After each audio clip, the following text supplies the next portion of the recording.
So basically this movie, Tolkien focuses on the life of J.R.R. Tolkien, his formative years, kind of the build-up to him writing The Hobbit, and the relationships and influences that inspired those events and stories. So I played slightly older Tolkien. Harry Gilby plays him when he's younger.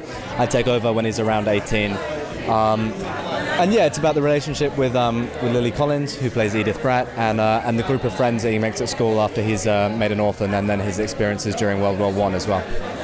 I read The Hobbit when we were shooting About a Boy, or just after shooting About a Boy, because the directors of that gave it to me to read. And then I went back and revisited his work in the build-up to this, alongside biographies, because I knew very little about him.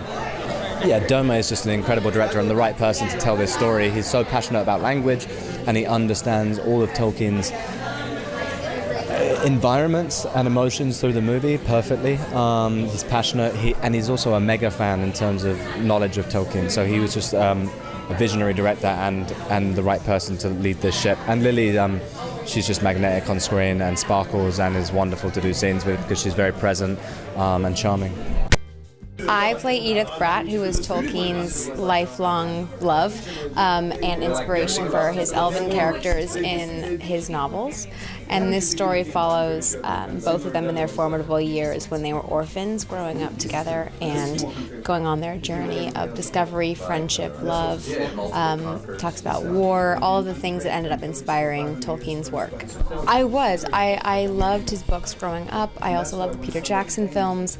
I was not a fanatic in terms of knowing all the details of all the characters, but I loved the worlds that he created. I love magic and fantasy, and I always associated with the elven characters. So for me, to be able to play the woman that inspired them was a really special thing because they felt very familiar to me in general anyway. Nicholas is just an angel of a human being. I mean, he's so talented, he's so collaborative, he's funny. He's got all these characteristics that Tolkien had. Super intellectual, but also very goofy at times. And I think we could really play with that with our relationship because Edith was also cheeky and sassy as well as being very poised and put together. So it was a good mixture of the two. Well, it's the story of J.R. Tolkien's formative years when he's basically before the time became an infamous writer. And it is a story of friendship and love, during those years when he found, events that kind of shaped him as the writer is. He would find a fellowship, a club of young boys called the TCBS who would inspire each other, these innocent souls, and they would go to war. And he found the love of his life. Well, I'm a lifelong fan, and I found his books at the age of 12 and read most of them and many of them twice.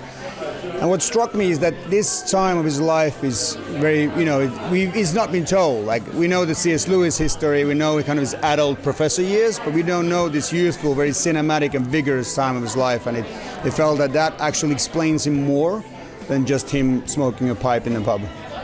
I mean, it's always a director you try to use when you're doing a real-life story of someone. You're trying to look characteristics from these actors that are similar to what they're portraying. So Nicholas is very intelligent, he's very witty, he's fast, he's funny, he's a bit goofy, like a bit of a hobbit. Lily has this warmth, this explosiveness in her that I kind of felt that when I was a 13-year-old young man, having a crush on an elven princess, and this was time before internet, so we couldn't Google what's an elven princess, you have to imagine. She has this shine in her that felt like that is the lady. I think it's also a story of inspiration, And if you look at these young boys, these artists, and they're poets, and there's a composer, and there's a painter, and you look at these boys, and they are like loving life, and they are enjoying it to the fullest. I hope audiences come and they see and they experience that. They want to be in that group of boys, and they experience that love story, which is a beautiful, eternal love story that he later wrote into his books.